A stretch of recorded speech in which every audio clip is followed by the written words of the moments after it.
దేవుని ప్రభావపూరితమైన ఈ శిలువ వాత్సల్యతలో దయామయుడన్న దేవుని యొక్క కృప ద్వారా 20 ప్రశస్త దినములు శిలువనాథుని యొక్క శ్రేష్ఠ ఆశీర్వాదములు మండల కాలము సామీప్యమై ఉన్న ధన్యతకు ప్రతిగా దేవుని యొక్క క్రమమును జరిగింపజేసి 21వ దినము యందు ప్రవేశపెట్టి ఉన్న త్రిత్వ దేవునికి మహిమ కలుగును గాక. ఆమేన్. దేవుని యొక్క వాక్యమును ధ్యానం చేసుకుందాము. పరిశుద్ధ గ్రంథములో నుండి భక్తుడైన యోహాను రాసిన మొదటి పత్రిక 1వ అధ్యాయము 3వ వచనమును చదువుకుందాము. నాతో కూడా మీకును సహవాసము కలుగునట్లు మేము చూచిన దానిని వినిన దానిని మీకును మేము తెలియజేయుచు ఉన్నాము. మన సహవాసమైతే తండ్రితో కూడాను ఆయన కుమారుడైన యేసు క్రీస్తుతో కూడాను ఉన్నది. మన సంతోషము పరిపూర్ణము అగుటకై మేము ఈ సంగతులను వ్రాయించున్నాం. ప్రార్థన చేసుకుందాం. ప్రేమ స్వరూపుడవై ఉన్న శిలువ నామము పేరిట మమ్ములను ఈ స్థలమునకు ఆహ్వానించిన మా ప్రియ పరలోకపు తండ్రి, దీనులము, లోకస్తులము, ధనధాన్యమాన ప్రాణములకు ఎన్నో విలువైన సంగతులనుగా భావించి అతి విలువైన నీ ప్రేమను కోల్పోవలసినది కానీ ఒక గొర్రె అయినను నశించిపోవుట నాకు ఇష్టము కాదని సెలవించు. ఈ పరిశుద్ధ శిలువ సన్నిధుల ద్వారా మీకును మాకును మైత్రిని కనపరచి దీన బాంధవుడవై ఆ దోషములను క్షమించి ఆ పాపములను భరించి మా ఆత్మ కార్యమును నీ శుద్ధ హృదయముతో జరిగించిన స్వామి, ఈ 20 దినముల సంపూర్ణ ఫలమును మేము అనుభవించున్నట్లు, ఆటంకము లేని ఆశీర్వాద కూటములను జరిగించున్నట్లు, గమనీతకముగా ఉన్న తదుపరి దినములను కూడా సాతానుకు పోటుగాను సంఘమునకు నీటుగాను దేవుడవును రక్షకుడవై ఉన్న నీకు తండ్రి పరమధన్యతాపరుడవైన నీకు ధీటుగాను కలుగునట్లు మహిమ ప్రభావముల చేత వాక్య మందన చేత మమ్మల్ని వర్ధిల్ల చేయమని మహనీయుడైన యేసు నామమున మిక్కిలి వినయముగా బ్రతిమలాడి వేడుకొనుచున్నాము తండ్రి. తన వాక్యము 2 అంచుల వాడి గల ఖడ్గమని సెలవించిన దేవుడు వాడి అయిన ఖడ్గము ద్వారా దుష్టుని శిరస్సును ఖండింపజేసి దీవించును గాక.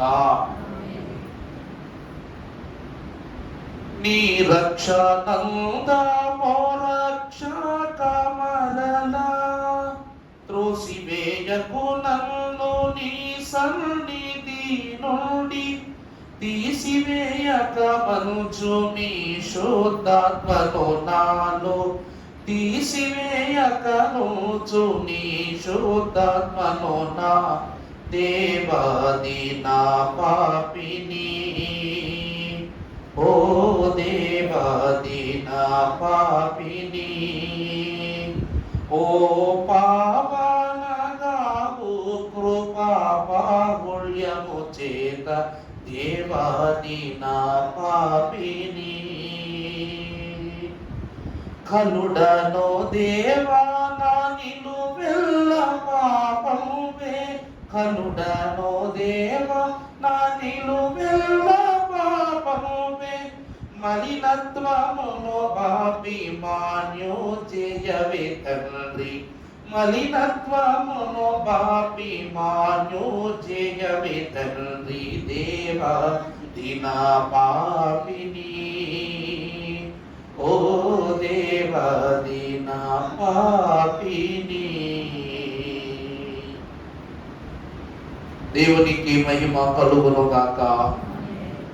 దేవుని వాక్యములో మాతో కూడా మీకును సహవాసము కలుగునట్లు మేము చూచిన దానిని వినిన దానిని మీకును తెలియజేయచ్చు ఉన్నాము. ప్రభునందు ప్రియులారా, గెత్సెమనీ శిలువ యొక్క అంశంలో గతించిన దినము మనము నేర్చుకున్న 7 ప్రధానమైన విషయముల ద్వారా ఎవరెవరు ప్రభువుకు ఏ ఏ స్థలములలో శోధన కలిగించారో, ఏ ఏ శోధనలతో ప్రభువు సమరమును జరిగించుకుని ఉన్నారో, ఆ శిలువ సమరమును బట్టి, ఆ గెత్సెమనీ ఓదార్పును బట్టి దేవుడు మనకిచ్చిన ధన్యత ద్వారా ఈ 21వ దినమున 18వ శిలువను ధ్యానం చేసుకుంటున్నాము కనుక ఈ దినం మన ధ్యాన వాక్యాంశము సహవాస శిలువ. ఇప్పటికి 17 శిలువలైన 18వది ఏంటి? సహవాస శిలువ. యోహాను మహాభక్తుడు ఈ సహవాస శిలువ మూల వాక్యమునకు పాత్రుడు. ఇతడు అంటున్నాడు, మాతో కూడా మీకును సహవాసము కలుగునట్లు. చూడండి, మేము చూచిన దానిని వినిన దానిని మీకు తెలియజేయుచున్నాం. యోహానుడు నాతో పాటు లేక మాతో పాటు మీకు కూడా సహవాసము కలుగునట్లు అతడు చూచిన దానిని. యోహాను ఏం చూస్తూ ఉన్నాడంట? రక్షణను చూస్తూ ఉన్నాడు. అతని వాక్య ప్రారంభమే ఆది యందు వాక్యముండెను, వాక్యము దేవుని యొద్ద ఉండెను, వాక్యమే దేవుడై ఉండెను, ఆ వాక్యమే శరీరధారి అయి కృపా సత్య సంపూర్ణునిగా మన మధ్య నివాసము చేయుటకు దిగి వచ్చును. ఇది యోహాను చూపు. యోహాను ఏమంటున్నాడు? నేను చూచిన దానిని, రెండవది చూడటం చూసాడు, రెండవది వినుట అనగా ఎన్ని గొప్ప మర్మాలు యోహాను ప్రభువు దగ్గర విన్నాడో అవన్నీ మనం చెప్పనక్కర్లేదు. ఎందుకంటే యోహాను సువార్త అంతా కూడా దేవుని ఆశీర్వచనములతో కూడుకున్న సత్యమే. అందును బట్టి ఆ ఒక్క సువార్తను పట్టుకుని 3 పత్రికలు రాశాడు మహానుభావుడు. 3 పత్రికలు. ఈ 3 పత్రికలు అర్థం చేసుకున్న వాళ్ళే ప్రకటన గ్రంథాన్ని పూర్తి చేయగలరు. ఆ మాట అర్థమవుతుందండి?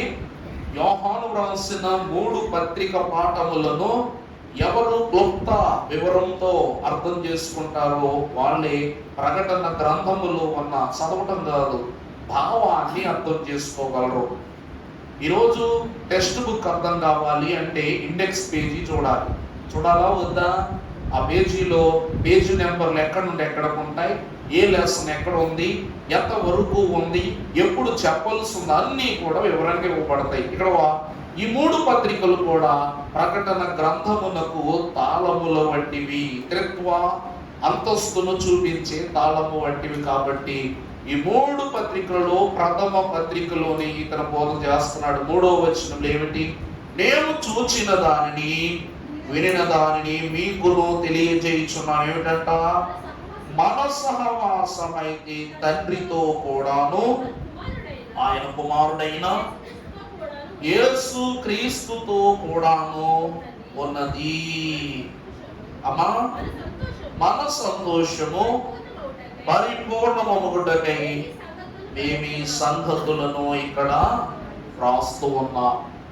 సహవాసము అనగా ప్రభువైన దేవునితో మైత్రి కుదుర్చుకొనుట. సహవాసం అంటే ఏంటండి? మైత్రి. దేవునితో సహవాసాన్ని కుదుర్చుకోవాలంటే ఉపవాసం చేయమని చెప్పారు దేవదాసయ్య గారు. ఎందుకంటే మీకు గతించిన పాఠ్యాంశంలో ఉపవాసము అనే ఒక వర్తమానం చెప్తున్నప్పుడు అక్షరానికి ఒక రోజు తీసుకుని మరి చెప్పాను. గుర్తుందా మీకు? అనగా ఉపేక్షించుట. తర్వాత ప అనగా పరీక్షించుకొనుట, వా అనగా వసించుట, సా అనగా ఇక్కడ ఏమంటున్నాడు యోహాను?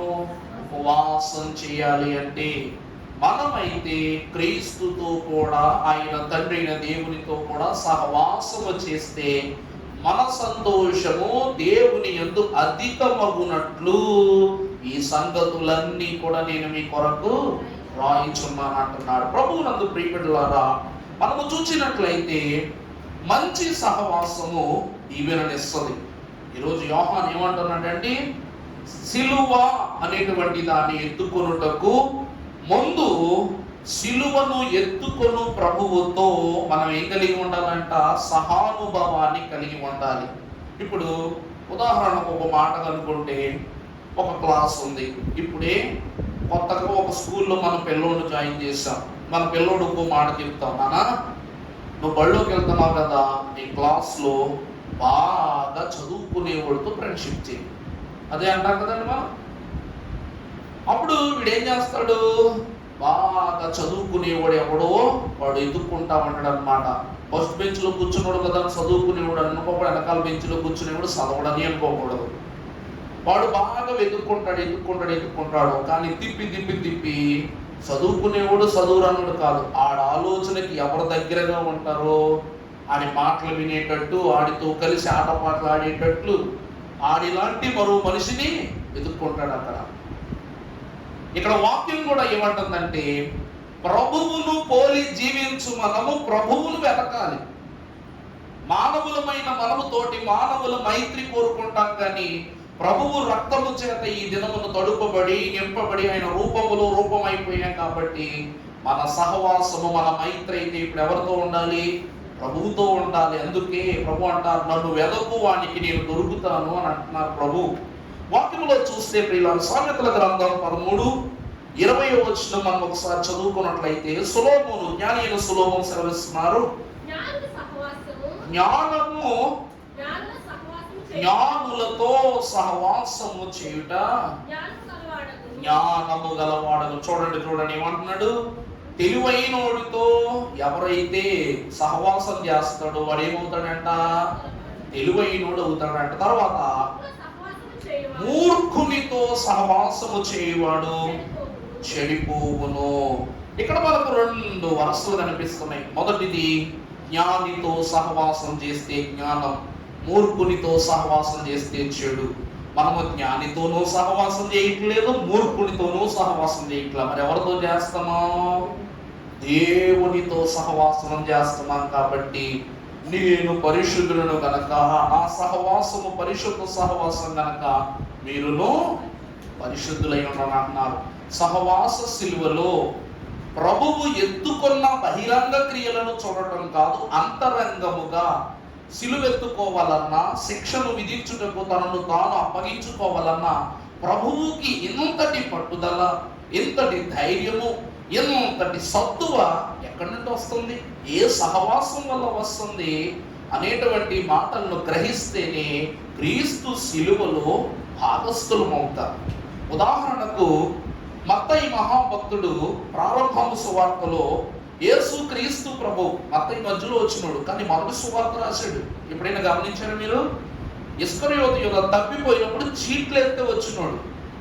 అందుకే కడపటి వాడు మొదటి వాడయ్యాడు. మొదట ఉండవలసిన యోధ కడపటికి కూడా కనపడకుండా పోయాడు. ఈరోజు ప్రియులారా, ఈ మత్తయి ఎవరనగా గుత్తదారుడు, అంటే ట్యాక్స్ కలెక్టర్. ఈ మత్తయి ఎవరంటండి? గుత్తదారుడు అన్నమాట. జక్కయ్య లాంటి ఒక గుత్తదారుడు. అర్థమైందండి? ఎవరికి అప్పులు ఇవ్వటం, రుణాలు ఇవ్వటం, రుణాలు వసూలు చేసుకోవటం, అప్పులు వసూలు చేసుకోవటం. జక్కయ్యను దేవుడు మార్చుకున్నట్లే యేసు క్రీస్తు ప్రభు యొక్క క్రియలు మత్తయిను కూడా ఆయన వైపు నడిపించుకున్నాయి. ఈ మత్తయి ప్రభువులో ఒక తలంపును, ఒక సహవాసాన్ని చూస్తున్నాడండి. ఏమిటంటే, ఆయనతో సహవాసము చేస్తే అంతయు సరి అయిపోతుంది, ఆయన సహవాసము ద్వారా అంతయు లభ్యమవుతుంది అని అతను గ్రహించుకున్నాడు. కాబట్టి ప్రభువు యొక్క జీవితముల బాల్యము నుండి సిలువ వరకు ఉన్న ప్రతి అంగుళాన్ని కూడా జాగ్రత్తగా అతడు తెలుసుకుని ప్రభువులో ఒక స్థానాన్ని సంపాదించుకున్నాడు. అర్థమైందండి? ప్రభువులో ఒక స్థానాన్ని అనగా యేసుక్రీస్తు ప్రభు జన్మమును అబ్రహాము వంశావళిని చూడండి. మత్తయి సువార్త ఆరంభమే అబ్రహాము వంశావళితో ప్రారంభమవుతుంది యేసుక్రీస్తు ప్రభు వరకు. ఇంతటి గనుడు ఆ వంశములో పుట్టుటకు గల మర్మం అంతటినీ కూడా మత్తయి మహాభక్తుడు తెలుసుకున్నాడు. జన్మ వళి యొక్క అనగా ప్రభువుకు ఈ సహవాసం ఎవరి దగ్గర నుండి వచ్చింది, ఈ అలవాట్లు ఎవరి దగ్గర నుండి వచ్చాయి, ఈ యొక్క పోలిక ఎవరి నుండి వచ్చింది అని మాట చూస్తే అబ్రహాము నుండి నేటి వరకు ఆయన చరిత్రను చూపిస్తున్నాడు మత్తయి.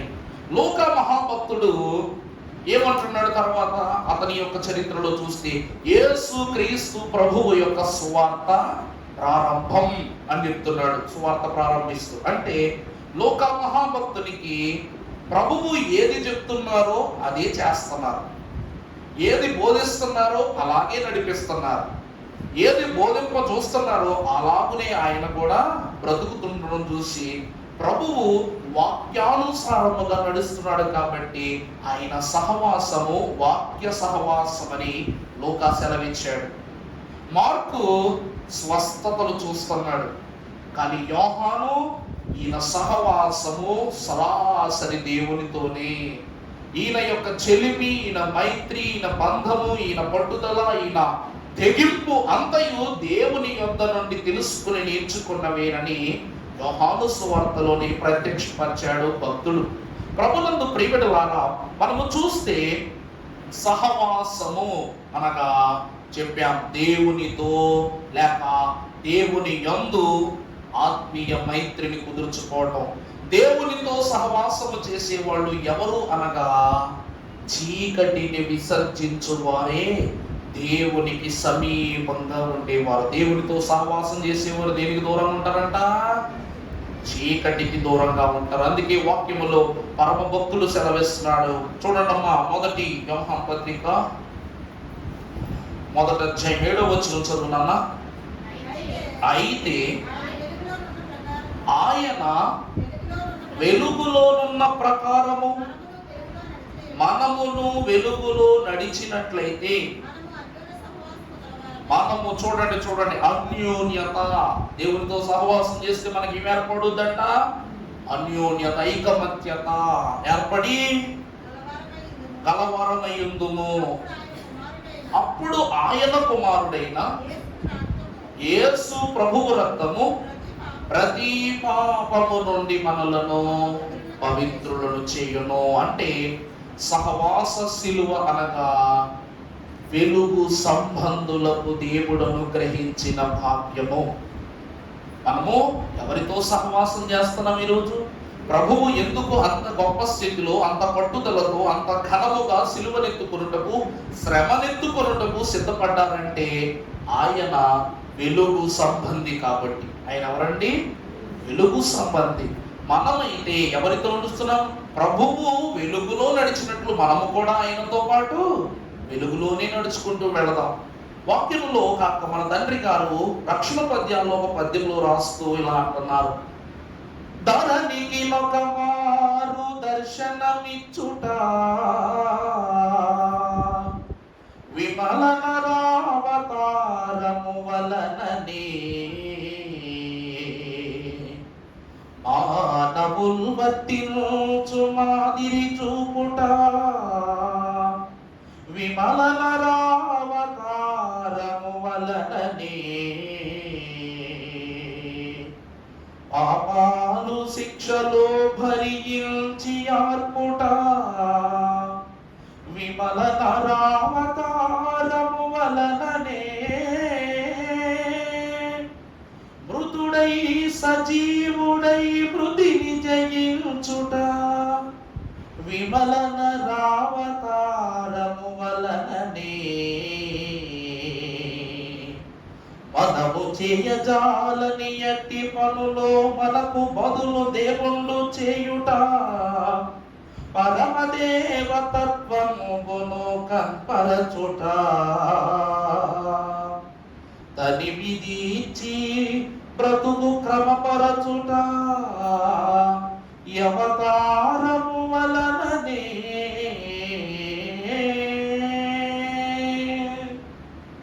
ధరణికి ఒక మారు దర్శనమిచ్చుట. ప్రభువు ఈ లోకమునకు ఒక మారే దర్శనమిచ్చారు. ఆ ఇచ్చిన దర్శనం కూడా ఎలాంటి దర్శనము? ఎలాంటి దర్శనం ప్రభు మనకి ఇచ్చింది? విమల నరావతారము. అంటే విమల నరావతారం అంటే అక్షయమగు చుక్క ఒకటి యాకోబులో లక్షణంబుగా వెలసెను ధాత్రిపై రక్షణార్థులే సదా నిరీక్షించుడు నక్షత్రంబగు రక్షకుడు ఉదయించెను. ఆయన ఈ లోకమునకు ఎలా వచ్చారంట? వెలుగుగా వచ్చారు. ప్రభు ఎలా వచ్చారండి? ఆయన వెలుగులోనికి వచ్చారు, వెలుగు ద్వారా వచ్చారు. కాబట్టి చీకటిలో ఉన్న మనలను వెలుగులోనికి నడిపిస్తున్నారు. కనుక దేవునితో సహవాసము కలిగి ఉండాలి అంటే మనము వెలుగు సంబంధుల వలె జీవించాలి. ఒక మాట వాక్యములో చూస్తే కొరింథీయులకు రాసిన 2వ పత్రిక 6వ అధ్యాయము 14వ వచనం చదువుకున్నట్లయితే, అమ్మా మీరు అవిశ్వాసులతో జోడుగా ఉండకుడి, నీతికి దుర్నీతితో ఏం సాంగత్యం? వెలుగుకు చీకటితో ఏమి పొందు? చూసారా? నీతిమంతునికి దుర్నీతి పరునితో ఏంటి సాంగత్యం? వెలుగులో బ్రతికే వానికి చీకటితో ఏంటి అవసరం? ప్రభు అంటున్నది అదే. దేవునితో సహవాసమును కుదుర్చుకున్న తరువాత దుష్టుని యొక్క సహవాసము మన యొక్క తలాంతులకు వచ్చుట అపాయకరమైపోతుంది. కాబట్టి మనము వెలుగు సంబంధులము. కడవరి వరకు అయినా, కడకాలం ముగిసిపోయినా కూడా మనము వెలుగు కొరకే చూస్తున్నాం. రాకడ, రెండవ రాకడ అంటే ఏమిటండి? వెలుగు.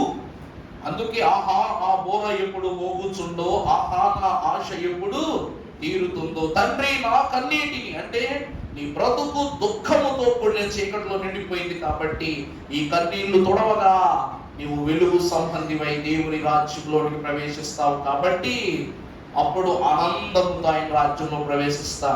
సహవాసము అనగా, సహవాస సిలువ అనగా వెలుగు సంబంధులకు దేవుడిచ్చే భాగ్యము. ఇది మొదటి స్థితి. రెండవదిగా మనము చూసినట్లయితే ఎఫెసు 2:13 చూడన్నా. ఎఫెసు 2:13, అయినను మునుపు దూరస్తులమై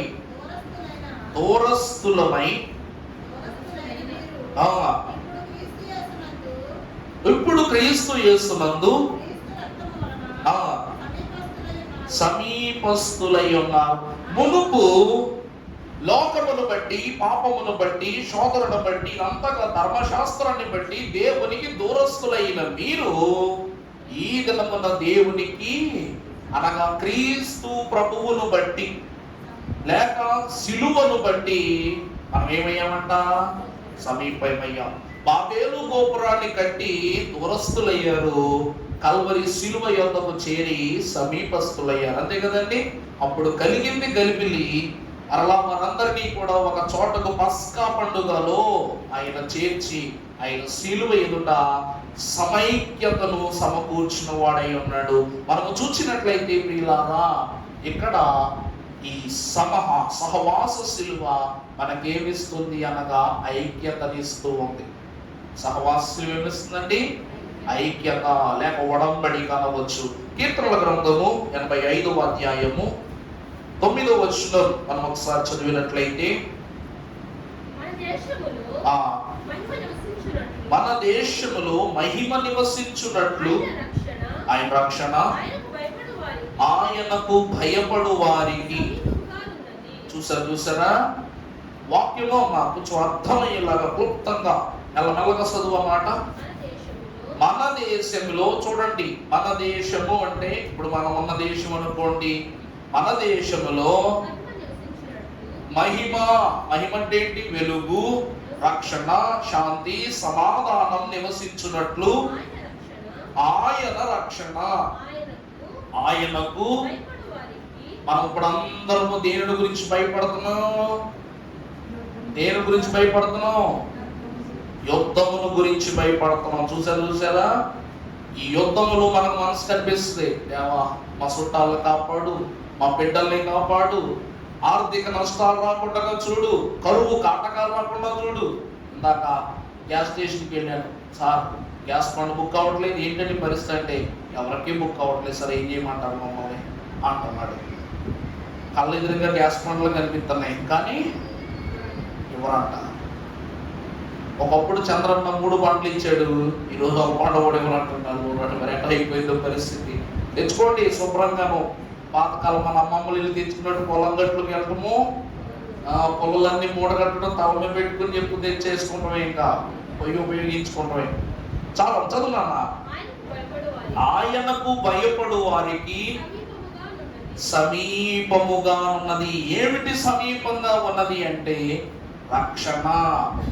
వారికి ఏం సమీపంగా ఉందంటే అండి రక్షణ. ఎవరైతే దేవుడికి భయపడతారో వాళ్ళకి రక్షణ సమీపంగా. చదువుల తర్వాత కంటిన్యూ చేసి కృపా సత్యములు నీతి సమాధానములు ఒకదానినొకటి భూమిలో నుండి సత్యము మొలచును, ఆకాశములో నుండి నీతి పారజాలును. యెహోవా ఉత్తమమైన దానిని అనుగ్రహించును, మన భూమి దాని ఫలమునిచ్చును. చూసారా సహవా. ఇవన్నీ కూడా ఎవరికి ఇవ్వబోయే దీవెనలు? మనకిచ్చే దీవెనలు. ఎందుకంటే ప్రభు అంటున్నారు, నీతి లేని నాకు తన సునీతి దయచేయం, నా స్వనీతిని దృంచు, కనుక నాకేమి కొదువా నాదుడంట. దేవుని ప్రియబిడ్డలారా, దేవునిలో ఎప్పుడు మనం ఐక్యమైపోతామో, దేవునికి సమీపస్తులుగా ఉంటామో, అప్పుడు దేవుడి వరాలన్నీ కూడా మనకిస్తాడు. నిజమే. ఏలియాకు దేశమంతా కరువు పెట్టి ఏలియాకు అన్నం పెట్టేటట్లు ఒక విధవరాల్ని ఏర్పాటు చేసుకున్నాడు దేవుడు, ఒక కాకిని ఏర్పాటు చేసుకున్నాడు దేవుడు. అలాగని మహాభక్తుడైనటువంటి యోసేపు కాలములో రాబోవు కరువును తెలియజేయనట్లు 7 సంవత్సరముల కాటిక దారిద్ర్యమును 7 సంవత్సరముల విస్తార పంటను తన కల భావము ద్వారా. అసలు యోసేపు శ్రమ పడ్డాడని మనం అనకూడదు, శ్రమపడి వారిని బాగు చేయడానికి యోసేపు అక్కడికి వెళ్ళాడని మాత్రమే చదువుకోవాలి. వేలాది మందిని, లక్షలాది మందిని రక్షించుటకు తానొక్కడు ప్రభువు వలె శ్రమ పడ్డాడు, నెగ్గాడు, ఎంతో మందికి ఆశ్రయాన్ని కల్పించాడు. ఈ దినముల ప్రభువునందు ప్రియబిడ్డలారా, దేవునితో ఎవరు సహవాస మైత్రిని సమకూర్చుకుంటారో, ఈ సహవాస భాగ్యాన్ని కలిగి ఉంటారో, వారు దేవుని ద్వారా పొందబోవు మేలులు అనేకముగా పొందుకుంటారు. ప్రభువునందు ప్రియబిడ్డలారా, అందువలన ఈ సహవాస శిలువ ఐక్యతనిస్తుంది. ఎవరికి ఐక్యత? ఎవరికెవరికి ఐక్యత అండి? దేవునికి మనకి ఐక్యత. నీ దేహములో ఇమిడిపోతున్నాడు దేవుడు, నీ రక్తంలో ఇమిడిపోతున్నాడు, నీ ఆత్మలో ఇమిడిపోతున్నాడు దేవుడు. అందుకే దావీదు అంటాడు, నాలో ఉన్నవాడు ఈ లోకములో ఉన్నవాడి కంటే గొప్పవాడు. నాలో ఉన్నాడు, ఆయనతో నువ్వు నాతో పోరాడుతున్నాను అనుకుంటున్నావు, కానీ నాలో ఉన్నవాడు గొప్పవాడు, వానితో నువ్వు పోరాడలేవు. కళ్ళు పెద్దవి చేసుకుని చూడు గొలియాతు, పిల్లవాడని అనుకుంటున్నావు, కానీ నాలో సింహమై ఉన్నాను, గర్జించు, కొదవ సింహమై ఉన్న నా దేవుడు నాలో ఉన్నాడని హెచ్చరించాడు ఆ దినమున. 2వ ఐక్యత.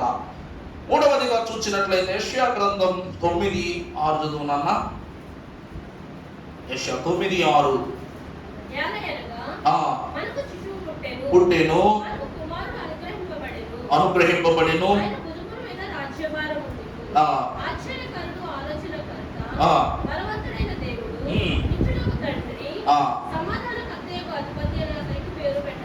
చివరిగా చూస్తే ఈయనకి ఇవ్వబడిన నామము సమాధాన కర్త. దేవుని సహవాసం కావాలి అంటే యేసుక్రీస్తు ప్రభువే ఆ చెయ్యి ఈ చెయ్యి కలపాలి. అర్థమైందంటే తండ్రితో మనకు నువ్వు అనుకుంటున్న రక్షణ, లేకపోతే నువ్వు అనుకుంటున్న రాకడ, లేకపోతే నువ్వు అనుకుంటున్న రాజ్యము, ఇంకేదైనా టీవీ, ఫ్రిడ్జ్, వాషింగ్ మిషన్, ఇల్లు, వాకిలి, అవి కూడా కావాలంటే ఎవరిని అడగాలి? దేవుణ్ణి అడగాలి. దేవుణ్ణి అడగాలంటే ఎవరిని అడగాలి? యేసు ప్రభు పేరుని అడగాలి. అందుకైన ఎవరట? తండ్రితో నిన్ను సమాధానపరచు సమాధానకర్త. వాక్యం చూసినట్లయితే ఎఫెసీ 2:14 చదువమ్మా. 14వ వచనం చదువు అమ్మా. ఆయన మన సమాధానమై ఉండి మీకును మాకును ఉండిన ద్వేషమును అనగా విధిరూపకమైన ఆజ్ఞలు గల ధర్మశాస్త్రమును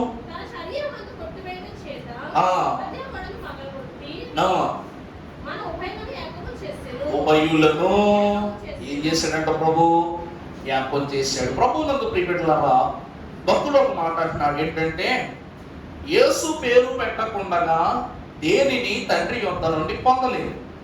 యేసు క్రీస్తు ప్రభువు ఆమోదించకుండా, ఉదాహరణకు యేసు యేసు యేసు అని పిలవటం వలన మీకు కలిగేది ఏది లేదు. ఎందుకంటే నేను మీకు ఏమీ ఇవ్వలేదు. మీరు ఎవరిని అడగాలి? తండ్రిని అడగాలి. ఇప్పుడు తండ్రి తండ్రి తండ్రి అన్నా కూడా తండ్రి వద్దరని మనకేమి రాదు. ఎందుకంటే యేసు పేరు పెట్టకుండా తండ్రి అని పిలితల కుదురుద్ది. యేసు నామమున వేడుకొనుచున్నాము తండ్రి, క్రీస్తు నామమున వేడుకొనుచున్నాము తండ్రి, రక్షకుని నామాన్ని వేడుకుంటున్నాము తండ్రి అని నో ప్రార్థనలు చేస్తున్నాం. అంటే నీ ప్రార్థననైనా, నీ ఆశనైనా, నీ కోరికనైనా, నీ పనులనైనా, ఏటినైనా సరే సాఫల్యము చేసి సమాధానపరచగలిగేది యేసుక్రీస్తు ప్రభువు యొక్క నామమే. ఈరోజు మనము చూసినట్లయితే సిలువే నాకు శరణము, ఆ సిలువ శరణముగా మార్చుకున్న ప్రభువును బట్టి పరమ భక్తుడు యెషయా 57:19 ఒక మాట రాస్తూ ఇలాగను సెలవిస్తున్నాడు. యెషయా 57:19 వారిలో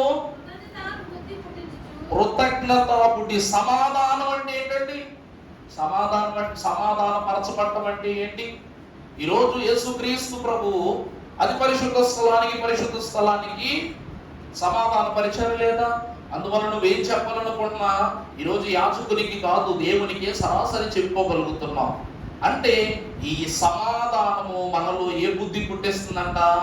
కృతజ్ఞత బుద్ధిని పుట్టిస్తుంది. రెండవది దూరస్తులకును సమీపస్తులకును సమాధానమని చెప్పి యెహోవా తర్వాత భక్తిహీనులు కదులుచున్న సముద్రము వంటి వారు, అది నెమ్మళింపనేరదు. దాని జలములు బురదను మైలును దుష్టులకు నెమ్మది ఉండదని నా దేవుడు. చూసారండి, ప్రభు అంటున్నారు ఈ సమాధానకర్తయ్యకు అధిపతి ద్వారా అబ్రహాము కాలములో, క్షమించాలి మోషే కాలంలో అహరోనును బట్టి ఆలయం బయట అందరూ ఎక్కడుండేవారంట?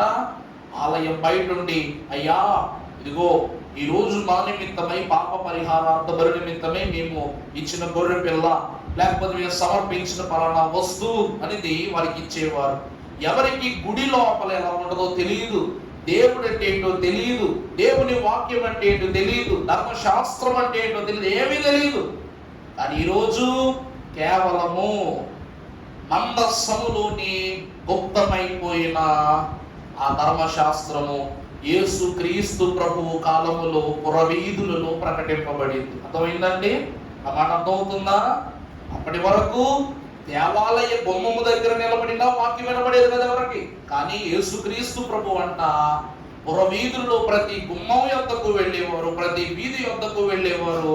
వాడేంటి వీడేంటి, గొప్పోడేంటి పేదోడేంటి, అందరినీ ఒక చోట చేర్చి సమాధాన పరిచారట. వాక్యంతో ఏం చేశారంటండి? సమాధాన పరిచారు, సంధి చేశారు. సంధి చేసిన ప్రభువు ఈరోజు ఆ వాక్యం అంతటి భక్తుల ద్వారా, విన్న భక్తుల ద్వారా ఈరోజు మనలను సమాధానపరచుటకు మన చేతిలో గ్రంథ ఆవిర్భవనగా అనుగ్రహించిన వారై ఉన్నారు.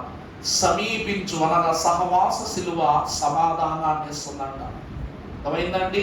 దైవ సహవాసం ద్వారా మనకి ఏం కలుగుద్ది? పాపాల నుండి విడుదల కలుగుద్ది. దేవుని యొక్క మనకు సమాధానము అంటే మధ్యవర్తిత్వం మాత్రమే కాదు, అసలు యేసు ప్రభువే మన సమాధానం. జవాబు ప్రభువే అన్న జవాబు. ప్రభువు ధర్మశాస్త్రములకు జవాబు, పాపము జీవితములకు జవాబు, శిక్షకు జవాబు, రాజ్యములకు చేరుట నిమిత్తమై మనకు తండ్రి ద్వారా ఇవ్వబడిన జవాబు. ఇవన్నీ సమాధానం అంటే కేవలం ఐక్యతనిచ్చేది మాత్రం కాదు, రుజువునిచ్చేది. అదే యేసుక్రీస్తు ప్రభువు ద్వారా మన ఎదుట ప్రత్యక్షమైంది. కాబట్టి సమాధాన శిలువ అనుభవం, సహవాస శిలువలో ప్రవేశించడం ద్వారా కలిగిన ధన్యత ఈ ధన్యత. మనము చూసినట్లయితే ఎఫెసీ 4:4 చదవమ్మా. 4వది ఎఫెసీ 4:4. అమ్మా, శరీరం ఒక్కటి, ఆత్మయు ఒక్కటి. మీ పిలుపు విషయమై ఒక్కటే నిరీక్షణ యందు మీరు యుండుటకును నిలువబడితిరి. విశ్వాసం ఒక్కటి, బాప్తిస్మం ఒక్కటి, అందరికి నీ తండ్రి అయిన దేవుడు ఒక్కడే. వ్యాపించి చూడండి, ఆయన అందరికీ పైగా ఉన్నాడు, కానీ ఆయన అందరిలోనూ కూడా వ్యాపించి అందరిలో ఉన్నాడు. చాలు తల్లి. 4వది సహవాసము చేయుట ద్వారా పాత పురుషుని నూతన పురుషునిగా మారుస్తాడు. అర్థమైందండి? దేవుడు ఏం చేస్తాడంట? అన్ని నామములకు పైనామముగా ఉన్నాడు, కానీ ఇప్పటి వరకు పాత బ్రతుకులో ఏదో బ్రతుకుతున్నాం. కానీ ఎప్పుడు ఆయన సహవాసాన్ని మనం పొందుకున్నామో ఆయన మనలో ఏమైపోయారంట? వ్యాపించిపోయి ఉన్నారంట. ఆది నుండి అంత్యము వరకు ప్రభువు యొక్క మహిమ ఎలా వ్యాపించిందో, నీ అరికాలు మొదలుకొని నడినెత్తి వరకు దేవుని మహిమ వ్యాపించుకొని ఉన్నది అని పరిశుద్ధుడు వాక్యం ద్వారా సెలవిస్తున్నాడు. సహవాసమునగా పాత పురుషుని దేవుని సహవాసం చేస్తే పాత వాళ్ళు కొత్త వాళ్ళు అవుతారు. ఉదాహరణకు చేపలు పట్టే పేతురు సంఘనాయకుడు అయ్యాడు. అర్థమైందండి? యేసుక్రీస్తు ప్రభువు సహోదరునిగాను ఒక సర్వసాధారణమైన రాజకుటుంబములకు పరిచారకుడుగా ఉన్న యోహాను పరలోక నాయకుడై మనలను సంఘాన్ని నడిపించి నావికుడై ప్రకటన గ్రంథ సత్యాన్ని రాశాడు. ఒక శిష్యుడా, ఇద్దరు శిష్యుల? 12 మంది అపోస్తలులలో కూడా దేవునిలో నూతన పురుషులుగా మార్చబడ్డారు. ఎప్పుడు ప్రభువు యొక్క విందు తీసుకున్నారో 12 మందిలో మీలో ఎవరు క్రీస్తు అని అడిగారు లేదా? మీలో క్రీస్తు ఎవరు అని అడిగారు. అంటే దాని అర్థం ఏంటి? 12 మందిలోనూ కూడా ప్రభువు వ్యాపించిపోయి ఉన్నారు. కాబట్టి ఈ సహవాస శిలువ విశ్వాసులను ఏం చేస్తుందంట? ఎలా మారుస్తుందంట? కొత్త పురుషునిగా లేక నూతన స్త్రీ వలె అది మార్చివేస్తుందంట. వాక్యం చూస్తే ఆదికాండం 11:8 మనం చూసినట్లయితే, ఆదికాండం 11 అమ్మా, అలాగున యెహోవా అక్కడి నుండి భూమి అందంతటా వారిని చెదరగొట్టెను కనుక వారు, ఆ పట్టణం అంటే ఏ పట్టణం? అది బాబేలు గోపురాన్ని కట్టడం ఆపేసిన తర్వాత దానికి బాబేలు అని పేరు పెట్టి, ఎందుకనగా అక్కడ యెహోవా భూజనులందరి భాషను తారుమారు చేసెను. అక్కడ నుండి యెహోవా భూమి అందంతటా వారిని, అక్కడ చెదిరిపోయిన వారు ఏకమానవుడు, ఏకరక్షణకర్త, ఏక బాప్తిస్మమును అనుగ్రహించు దేవుడు, దేవుని ప్రియకుమారుడు, సిలువ దారి అయ్యున్న యేసుక్రీస్తు ప్రభువును ఆయన సిలువ ఎదుట ప్రతి వారు కూడా అక్కడికి వచ్చారు, ప్రభువును చూచారు. నా మాట ఆలకించండి. పట్టణాన్ని కట్టడానికి సిద్ధపడిన వారిని దేవుడు చెదరగొట్టి పరమ యెరూషలేము పట్టణమునకు పాత్రులు కాగలుగు వారందరినీ ఏక పురుషునిగా, ఏక మానవునిగా, ఏక రక్షకునిగా, ఏక రక్షణకర్త వారందరినీ ఆ స్థలములోనికి చేర్చాడంటే అక్కడ వేరువేరుగా అయిపోయిన మానవులు భాషల ప్రకారం వేరైపోయారు, కుటుంబాల పక్షంగా వేరైపోయారు, ప్రాంతాల పక్షంగా వేరైపోయిన వేళలో కల్వరి కొండ దగ్గర ఏమైపోయారంట? అందరిది ఒకే కుటుంబం అయిపోయింది, రక్షణ కుటుంబం. అందరిలోనూ ప్రభువే ఉన్నాడు అక్కడ. ఏక పురుషుని స్వభావం. అందరికీ సిలువ ద్వారా నూతన పురుషునిగా మార్చగలగలిగే ధన్యత. ఉదయకాల వాక్యం చెప్పినట్టు చెప్పాను. యెరూషలేము గుమ్మం దగ్గర కొంతమంది ఆగిపోయారు సిలువ ప్రయాణంలో. కొంతమంది కొండ ఎక్కలేక ఆగిపోయారు.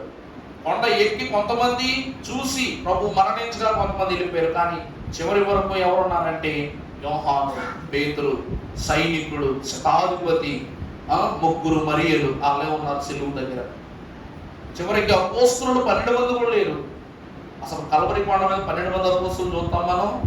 ఇద్దరినే చూస్తాం, పేతురుని, యోహానుని. ఈ ఇద్దరును కూడా దేవుడు ఎందుకు అక్కడ పెట్టాడు? పేతురుకు పశ్చాత్తాపపడు నిమిత్తం, యోహానును తల్లిని అప్పగించుట నిమిత్తం. అసలు ఆ పని కూడా లేకపోయినట్టు వాళ్ళ ఇద్దరు పేర్లు కూడా కనబడతాయా? వాక్యమునందు ప్రియులారా, దేవుడు నూతన పురుషుని చేస్తున్నాడు. అంటే ఒకరిని పశ్చాత్తాపము నుండి, వారి పశ్చాత్తాపపు క్రియ నుండి ఆయన క్షమాపణ కలిగింపజేసి పేతురును నూతన పురుషుని చేసుకున్నాడు. ఇక అప్పటి నుండి పేతురును మెరుపురాయిగా మార్చేశాడు దేవుడు. ఆ స్థలంలో పేతురు ఎలా మారిపోయాడంట? మెరుపురాయి. మెరుపురాయిగా, మురుకురాయిగా, గరుకురాయిగా ఉన్న పేతురు అక్కడ మెరుపురాయిలాగా. ఇంకా అబద్ధం ఆడటము, జంకటము, బెదురు పడటం పేతురుకి అలవాటు లేదు. స్థిరంగా నిలబడిపోయాడు దేవుల్లో. యోహానుకు తల్లి బాధ్యతను అప్పచెప్పాడు. తల్లి బాధ్యత అంటే సామాన్యమైన విషయం కాదు. ఒకరికి మన తల్లిని అప్పగించి వెళ్తున్నాం, లేకపోతే ఒకరికి మన ఇంటి బాధ్యతను అప్పచెప్పి వెళ్తున్నాం అంటే వారు మనకంటే నమ్మకస్తులైన వారు అయి ఉండాలి. మనకంటే నమ్మకస్తులు, మనకంటే వాళ్ళ మీద నమ్మకం ఎక్కువ ఉండాలి. ఈరోజు ప్రభువు యోహానును తల్లికి అప్పగించడానికి గల కారణం ఏంటంటే, యేసు ప్రభువు ఎవరికైనా జబ్బు చేసిందంటే వాళ్ళ ఇంట్లోకి వెళ్ళి, అమ్మ ఏమైంది, సర్లే తగ్గిపోతలే అని ప్రార్థన చేసి స్వస్థపరిచేవారు. శిష్యులందరూ కూడా ప్రభు వెనకాల పొలోమని వెళ్ళిపోయేవారు. కానీ యోహాన్ అంట రోగుల గృహం తొక్కిన రోజు లేదంట. యోహాను రోగములు ఉన్న గృహాల్లోకి వెళ్ళినట్టు ఎక్కడా లేదు. రెండోది, ప్రభువు ఎవరితోనైనా సరే పాపులను సరిచేస్తూ ఇది తప్పని చెప్తుంటే అందరూ ఉండేవారు. కానీ యోహాను పక్కపడి వెళ్ళిపోయాడు. ఎందుకంటే ఆయన యేసు ప్రభు, ఆయన పాపుల మీద చేసిన పాపాలు ఆయన తాకలేవు. పాపులను ఆయన ముట్టుకుంటాడు కానీ పాపాలు ఆయన ముట్టుకోలేవు. కానీ మేమెవరని? మనుషులమి, మా జాగ్రత్త మాది. అందువలన శిష్యులు ఆ జ్ఞానం వారికి లేదు, వెళ్ళిపోయేవారు. అందుకే ప్రతి శిష్యుడు ఏదో ఒక చోట పడ్డట్టుంది, ప్రతి శిష్యుడు మరణించినట్టుంది. యోహాను మరణించినట్టు ఎక్కడైనా ఉందా? లేదు, ఉండదు. ఎందుకంటే యోహాను దేవుని నిమిత్తమై ఆయనలో అడుగు పెట్టిన దినము నుండి నూతన పురుషుడే. ప్రతి గడిలోనూ కొత్తోడవుతున్నాడు. అందుకే ప్రభువుల గురించి యోహాను అంటాడు, ఇదిగో అల్ఫయు ఓమేఘయు అయి ఉన్న ప్రభువు నేను చూశాను ఆత్మాస్దీపంలో. నూతన పురుషుని అనుభవం అది. అతడే పెట్టాడు, అల్ఫయు ఓమేఘయు అయి ఉన్న దేవుడు అంట ఆయన. యోహాను పెట్టిన నామము. దేవుని ప్రియకులారా, నూతన పురుషునిగా ఆ రోజు యోహానుడు తల్లి విషయమై ప్రభువు కంటే పరిశుద్ధంగా ఉండటానికి ప్రయత్నించాడు. యేసు ప్రభువు కంటే పరిశుద్ధంగా ఉండడానికి. ఆయన పాపుల దగ్గరికి వెళ్ళాడు కానీ పాప గాలి కూడా దగ్గరికి రానిచ్చేవాడు కాదంటే తనను తాను ఏం చేసుకుంటున్నాడు? జాగ్రత్త పరుచుకుంటున్నాడు. అదే తనలో గొప్ప లక్షణం. కాబట్టి పాప కళంకమునకు మార్గమివ్వని యోహానును నిష్కళంకురాలైన కన్యక అయిన తన తల్లిని కుమారునిగా అప్పచెప్పాడు. ఈ కుమారునిగా తల్లిని అప్పచెప్పాడు అనగా సహవాసం. అక్కడ తల్లికి కొడుక్కి సహవాసం కుదిర్చాడు. పేతురును పశ్చాత్తాపపడిన పేతురుకు తన సిలువ ఎదుట సహవాసాన్ని కుదిర్చాడు. మగ్దలేని మరియకు సువార్త సహవాసాన్ని సమకూర్చాడు. అలాగునని కుడివైపున దొంగకు పరలోక సహవాసాన్ని కుదిర్చాడు, పరదేశంలో ఉంటావని. అలాగునని ఆయన బల్లెముతో పొడిచిన సైనికునికి స్వస్థతనిచ్చి ఆరోగ్యము ద్వారా సహవాసాన్ని సమకూర్చాడు. ఇలాగున ఒకటని కాదు, రెండని కాదు, ప్రభువు మనలను ఈ సహవాసం ద్వారా కొత్త మానవులను చేస్తున్నాడు. అందుకే దైవజనుల కీర్తనలో రాశారు, మహిమతోడా కప్పివేయు మహిమా కొరకు సిద్ధపరచు మహిమా జీవులనుగా మార్చి మహిమలోనికి చేర్చుకొనును. యేసు ప్రభువు వచ్చుచున్నా తిరిగో వినరండి. అందుకే పౌలు అంటాడు 2వ కొరింథీ పత్రిక 5:17 అంటాడు, ఇదిగో క్రీస్తు యందు నూతన సృష్టి, పాతవి గతించును, మరలా ఏమైపోతాయి? సమస్తము క్రొత్తమైపోతాయి. అంతే కదండి? క్రీస్తు యందు నూతన సృష్టిది, తండ్రి యందు కాదు, క్రీస్తు యందు నూతన సృష్టి. పాత పురుషుడు గతించిపోవును, సమస్తము క్రొత్త పురుషుని వరసలోనికి మార్చబడును. ఇది 4వ స్థితి. 5వదిగా చూసినట్లయితే ఎఫెసీ 5:23 చదువుకుందాం. ఎఫెసీ పత్రిక 5వ అధ్యాయం 23. అమ్మా, క్రీస్తు సంఘములకు శిరస్సయ్యుండులాగున పురుషుడు భార్యకు శిరస్సై ఉన్నాడు. ప్రభువునందు ప్రియమిత్రులారా, తన సిలువ యొక్క తోటి మనుషులకు మాత్రమే ప్రభువు సహవాసాన్ని ఇవ్వలేదు, సహవాస భాగ్యాన్ని ఇవ్వలేదు. తన దేహములో కూడా ఏమిస్తున్నాడంట? సహవాసాన్ని కల్పిస్తున్నాడంట. ఆయన శిరస్సుగా, సంఘము దేహముగా అక్కడ కనపడుతూ ఉంది. ఒక మాటను తెలియజేస్తాను. 1 కొరింథీ 12:12 మనం చదువుకున్నట్లయితే 1 కొరింథీ 12:12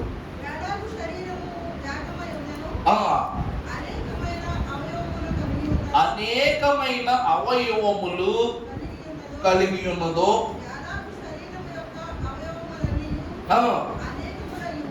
ఉన్నను ఒక్క శరీరమై ఉన్నవో. చాలా ఇప్పుడు శరీరములో సహవాసం అంటే ఓ మాట, ఈ 2 కళ్ళు నావే, ఈ 2 కళ్ళు నావే. ఈ 2 కళ్ళలో ఈ కన్ను ఈ పక్కకి, ఈ కన్ను ఈ పక్కకి పెట్టుకుంటే చూపు సరిగా ఉంటుందా ఉండదా? చెప్పండి, చెప్పక. కుడి కన్ను ఎడం కన్నుకి, ఎడం కన్ను కుడి కన్నుకు పెడితే కళ్ళు బాగుంటాయా బాబువా? మెల్ల కళ్ళు అవుతాయి. ఎలా అయిపోతాయి? మెల్ల కన్ను అయిపోతుంది. దేవుడు ఎలా పెట్టాడో అలాగే ఉండనివ్వాలా. డాక్టర్లు కూడా అంతే, కుడి కంటికి కుడి కన్నే పెడతారు తప్ప. ఎందుకంటే దీనిని ఆనుకునే కొన్ని కణాలు, కొన్ని నరాలు, కొన్ని నెర్వస్ ఉంటాయి, ఆప్టికల్ నెర్వస్ అంటాయి. చూపును బయటకు ఉత్పత్తి చేసేటువంటి కొన్ని శక్తివంతమైన రక్త కణాలు, ఇవి ప్రసరింపజేసే కణాలు ఇక్కడ ఉంటాయి. మరి దీన్ని బట్టి ఇక్కడ పెట్టి ఇక్కడ పెట్టామనుకో ఏమవుద్ది? ఉదాహరణకు మీ ఇంట్లో టీవీ ఉంటుందండి, టీవీలో అన్ని ప్లగ్లు చూడటానికి ఒకలాగా ఉంటాయి.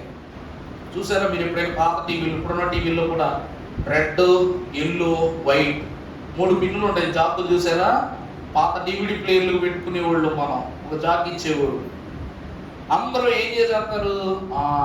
ఈ రంగు ఆ రంగుకి అనమాట అనుకో టప టప టపమని ఫిక్స్ చేసేస్తారు. కానీ ఏమవుద్ది? బొమ్మ రాదు.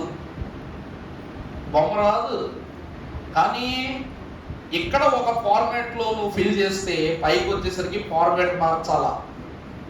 రెండో ఫార్మాట్లో, ఒకటో ఫార్మాట్లో పెట్టాలంటే ఎరుపు పచ్చదనంలో 2 పెట్టేసావు అనుకో, ఈ ఎల్లోది మాత్రం వేరే రంగులో పెట్టాలి. ఇక్కడ 3 ఇస్తాడు, కానీ డివిడి ప్లేయర్లో 6 ఇస్తాడు. అర్థమైందండి? ఇక్కడైతే 3 ఇస్తాడు, డివిడి ప్లేయర్లో 6 రంగులు ఇస్తాడు, కానీ ఉండేది 3 వైర్లే. కానీ జాగ్రత్తగా చూసి పెట్టుకోవాలి. ఈరోజు మనం చూసినట్లయితే ఈ కన్ను కేవలము బిగించడాన్ని బట్టి కళ్ళకు ఈ యొక్క విజువాలిటీ వస్తుంది అనుకోకూడదు. ఈరోజు క్రీస్తు కూడా ఏమంటున్నారంటే, ఇంత దేహంలో గుండె 1, ఊపిరితిత్తులు 2, లివర్ 1, కిడ్నీలు 2, పెద్ద కడుపు, పేగులు, ఇంకా జీర్ణావస్థ స్థితికి కావలసిన స్థితి, వీటికి కావలసినటువంటి కండరాలను ప్రజ్వలింపజేసి ఎముకు, కండనరం, ఇవన్నీ కూడా ఈ దేహంలో విడిపోయి ఉన్నాయి. ఇవన్నీ ఎక్కడెక్కడో వేరువేరుగా ఉన్నప్పటికీ దీన్నంతటినీ కలిపి దేహము అంటున్నాం. అలాగే యేసుక్రీస్తు ప్రభువును శిరస్సుకు చిన్నవారేంటి, పెద్దవారేంటి, ఆ దేశమోళ్ళేంటి, ఈ దేశమోళ్ళేంటి, నల్లోడేంటి, తెల్లోడేంటి, భాష రానోడేంటి, భాష వచ్చినోడేంటంటూ వివిధ భాగాలుగా ఇమిడిపోయిన ఈ దేహమంతయు ఒక్కసారి క్రీస్తుకు అధికింపబడినప్పుడు ఈ దేవుని యొక్క శిరస్సు యొక్క అధికారములోనికి దేహం అంతా వెళ్ళిపోతుందంట. ఆ మాట అర్థమవుతుందంటే, ఎంత గుండె ఉంది, లంగ్స్ ఉన్నాయి, లివర్ ఉంది, ఇవన్నీ కూడా అవి వేరు వేరు, కానీ ఇవన్నీ ఎలా పనిచేస్తున్నాయంట? ఐక్యతతో పనిచేస్తున్నాయి. గుండె పని గుండె చేస్తుంది, ఊపిరి పడాల పని ఊపిరి చేస్తుంది, ఆకలి తినేటప్పుడు ఆహారమును జీర్ణము చేసే శక్తి, అరిగించే పని అది చేస్తుంది. అలాగనే కిడ్నీలు వాటి పని అవి చేస్తుంది. అలాగనే ఒక్కసారి క్రీస్తులోనికి ప్రవేశించిన తర్వాత, క్రీస్తుతో సహవాసము కలిగిన తర్వాత మనము దేవుని ఏర్పాటు చొప్పున మన పనులను మనము క్రీస్తులో కొనసాగించుకుంటూ వెళ్ళిపోతాం. అంటే దేవుని సహవాసము ద్వారా మనకు ఏమి కలుగుతుంది అనగా దేవుని బాంధవ్యము కలుగుతూ ఉంది. ఇంకా బాగా చెప్పాలి అంటే మనము ఏక శరీర భాగ్యాన్ని పొందుతున్నాం. ఉండటానికి క్రీస్తు రూపములో ఉన్నాం, కానీ వివిధముగా ఉన్న మనం అందరము ఏక శరీరములో ఉన్నాం. అంటే క్రీస్తు దేహములో ఉదాహరణకు బల్లెంతో పొడవగానే నీళ్లు రక్తము ఎలా వచ్చినాయి? నీళ్లు రక్తం ఎలా వచ్చినాయి? ఏకమై వచ్చాయా, విడివిడిగా వచ్చాయా? అర్థమైందా? రక్తములో నీరు వంటి మనం ఆ రోజు నీళ్లను ద్రాక్షరసముగా మార్చున్నప్పుడు ప్రభు మొదట నీళ్లు నింపమన్నాడు. నీళ్లు అనగా మనుషుల ఆలోచన, దానిని ద్రాక్షరసంగా మార్చి దేవుడు తన ఆలోచనను అక్కడ నెగ్గింపజేశాడు. అందుకే నా తలంపులు వంటివి కాదు మీ తలంపులు. ప్రభు ఏంటి నీళ్లు నింపుతున్నాడు అన్నది మనిషి ఆలోచన. అది ద్రాక్షరసమైన తర్వాత అబ్బా ఇది దేవుని అద్భుతం అనుకోవటమే దేవుని క్రియ. ఈరోజు ఆయన దేహములో ప్రతి రక్తపు బిందువు మన కొరకే ఆరాటపడుతుందని తెలియచేయుటకు ఆయన శరీరములో ఉన్న ప్రతి బాష్పపు బిందువును నీటితో సమైక్యపరచి ఆయన బయటకు ఉబికింపజేశారు. అందుకే నా యందు విశ్వాసం ఉంచు వారి కడుపులో జీవ జలముల నదులు ఉబుకునని సెలవిచ్చారు ప్రభు. అందుకే ప్రియమిట్లారా, జీవ నదిని నా హృదయములో ప్రవహింపజేయమైన పాడుకుంటాం. ఈ జీవనది ఎండిన ఎముకలను చిగురింపజేస్తుంది, ఆత్మీయ వరాలు దయచేస్తుంది. ఏక శరీరము ద్వారా దేవుని సహవాసములో సిలువ భాగ్యాన్ని పొందుకుంటున్నాం. చివరిగా మనము చూచినట్లయితే పరిశుద్ధులకు దేవుడు ఎఫెసీ 2:19 మనము చూచినట్లయితే, కాబట్టి మీరిక మీదట పరజనులను పరదేశులై ఉండగా పరిశుద్ధులతో ఏక పట్టణస్థులను దేవుని ఇంటి వారునై ఉన్నారు. చాలా దేవునితో లేక సిలువతో సహవాసం ఎవరు పొందుకుంటారో వారికి దేవుడు ఏమిస్తాడంట? నూతన పట్టణాన్ని ఇస్తాడంట. దేవుడు మనకి ఏమిస్తాడంటండి? నూతన. అందుకే సిలువ మరణము పొందిన తర్వాతే నా తండ్రి ఎంత అనేక నివాసములు గలవు, ఒకవేళ లేనట్లయితే నేను స్థలము సిద్ధపరచులకు వెళ్తున్నా, మీరు వేచి ఉండండి, నేను వెళ్ళిపోవట్లా, వస్తానని ప్రభు చెప్తున్నా. చూసారా? మీరిక మీదట పరజనులను పరదేశులను అయి ఉండగా పరిశుద్ధులతో ఏక పట్టణస్థులను దేవుని ఇంటి వారునై ఉన్నారు. మన పెద్దోళ్ళు ఆ రోజుల్లోనే రాశారు, మా ఇంటి పేరు పశువుల పాక, పక్కింటి పేరు ఒలీవల తోట, ఎదురింటి పేరు కల్వరి కొండ, మా వాడ పేరు సియోను అద్ది. అర్థమైందంటే నీ ఇల్లు పరలోకంలో అలా ఉంటాయంట.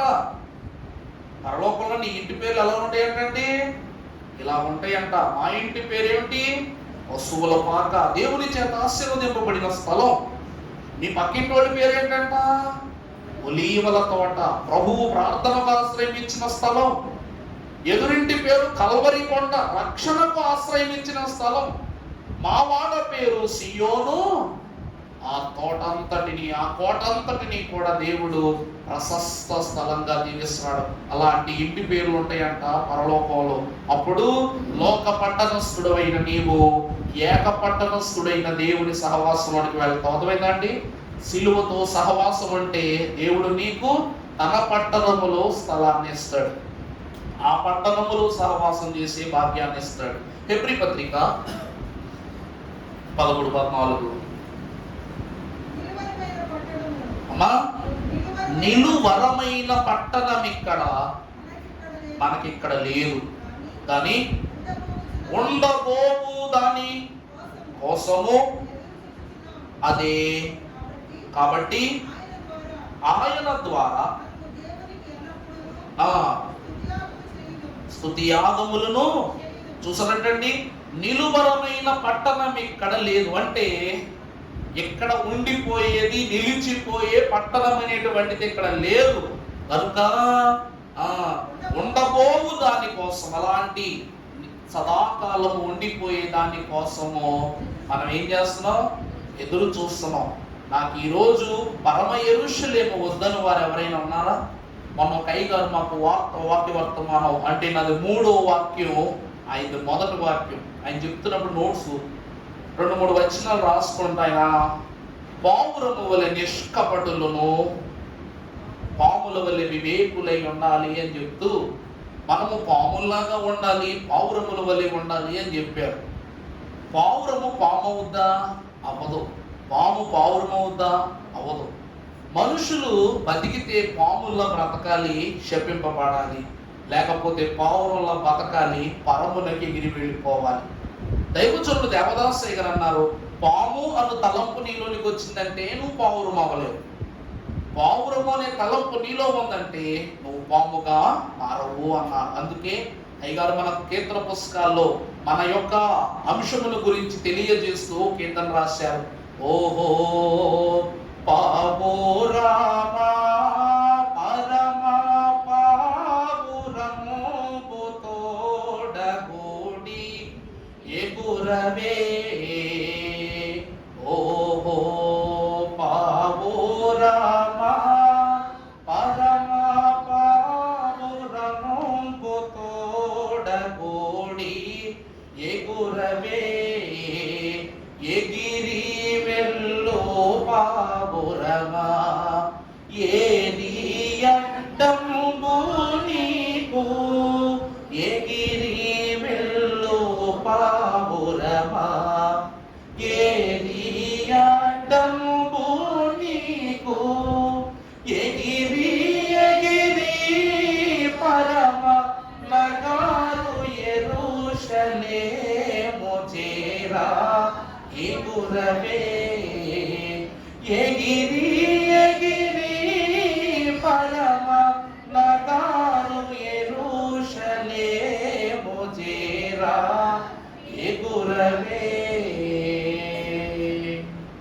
ఎగిరి వెళ్ళు పావురమా, ఏది అడ్డంబు నీకు? పావురమా, నిన్ను ఆపేదెవరు? ఎందుకంటే నువ్వు నిష్కపటమైన దానివి, దేవుని యోచనలో ఉన్న దానివి, దేవుని మైత్రిని కలిగిన దానివి, దేవకుమారుడిని అభిషేకించిన దానివి. అంతటి నీకు అడ్డము పెట్టగల వాడెవడు? ఆయన పట్టణానికి వెళ్తున్నప్పుడు నిన్ను ఆపగలిగేవాడెవడు? ఎగిరి ఎగిరి ఎగిరి పరము నగరు యెరూషలేము చేరా ఎగురవే అన్నారు. మనము పక్షుల గురించి చదువుకుంటున్నప్పుడు తుఫాన్లు వచ్చినప్పుడు అంట గ్రద్దలు ఏం చేస్తాయంట? మబ్బులు పైకి వెళ్ళిపోతాయంట. అర్థమైందండి? ఘోర తుఫాన్లు వచ్చినప్పుడు, భయంకరమైనటువంటి వడగాల్పులు లేకపోతే తుఫాను చర్యలు వచ్చినప్పుడు అన్ని పక్షులు కూడా గూట్లోకి వెళ్ళిపోతే ఈ తుఫానులన్నిటినీ కూడా ఏమాత్రము లెక్క చేయకుండా మబ్బుల పైన విహరిస్తుందంట. అంటే తుఫాన్ ఇక్కడ పడతా ఉంటే ఈ మబ్బుల పైన ఎగురుతూ ఉంటదంట పక్షిరాజు. కానీ పావురము మాత్రము మబ్బులను దాటం కాదంట, సృష్టిని దాటుతుంది, మానవుని దృష్టిని దాటుతుంది, దేవుని దృష్టిలోనికి వెళుతుంది. ఆయన పట్టణము వరకు ఎగిరిన దాన్ని అడ్డంకులు చేసేవారు లేరు.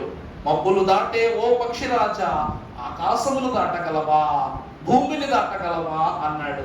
కానీ నా ప్రభువు పావురము నిష్కలంకమైన తన తత్వము ద్వారా ఆయన పట్టణము చేరు వరకు అది సాగిపోతున్నదే గాని ఆగిపోయేది లేదు అన్నారు. అందుకే ప్రియులారా, భక్తుడు అంటున్నాడు, దేవుని సహవాసమును కోరుకున్న వారికి దేవుని గృహములో, దేవుని పట్టణములో సహవాసం లభిస్తుంది.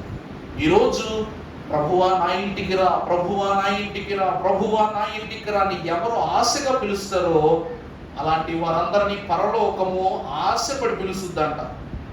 అర్థమైందా అండి? బేతనీయ మరియా ఊరకనే పిలిచిందా? జక్కయ్య నా ఇంటికి రా ప్రభువా, నా ఇంటికి రావాలి ప్రభు అని ఎందుకు మనసులో తలంచుకున్నాడు? ప్రభు విన్నాడు, వచ్చేసాడు వెంటనే. ఇప్పుడు ప్రభువు ఆ స్థలాల్లోనికి వస్తారు.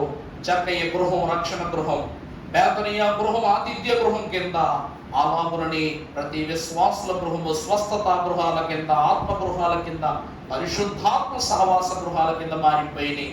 మన దైవజనులు బైబిల్ మిషన్ను కాకాతోటకు పంపించగానే అది బేతేలు గృహం అనగా దేవుని గృహంగా మారిపోయిందా లేదా? ఇది ఈ కాలంలో జరిగిన గొప్ప నెరవేర్పు. అందువలన ప్రియులారా, ఈరోజు మన గృహములు ఆ రీతిగా మార్చబడాలి అంటే మనం ఏం చేయాలంట?